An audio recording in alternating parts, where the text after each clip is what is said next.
একটি সুইচের input connection করছি আর দ্বিতীয় প্রান্ত থেকে নিয়ে দ্বিতীয় সুইচের অর্থাৎ দ্বিতীয় এটা হচ্ছে আপনার 1 নম্বর 2 নম্বর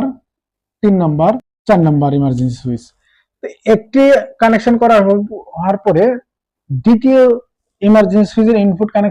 কানেকশন থেকে নিয়ে আউটপুট থেকে নিয়ে তৃতীয় ইমার্জেন্সি সুইচের ইনপুট কানেকশন হওয়ার পরে আউটপুট থেকে নিয়ে চতুর্থ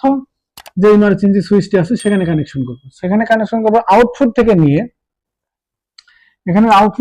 আমরা সরাসরি যদি ইমার্জেন্সি সুইচের কানেকশন শেষ কমপ্লিট তখন আমরা কানেকশন করব ওভারলোড রিলে 96 অথবা 95 কানেকশন করলাম। 96 থেকে নিয়ে আউটপুট অর্থাৎ 95 থেকে নিয়ে অফ সুইচের একটি প্রান্ত কানেকশন করব। যেহেতু আমরা ইমার্জেন্সি আর তাৎক্ষণিক যখন মেশিনটা অফ করব তখন অফ সুইচ প্রান্তটি আমরা অফ সুইচ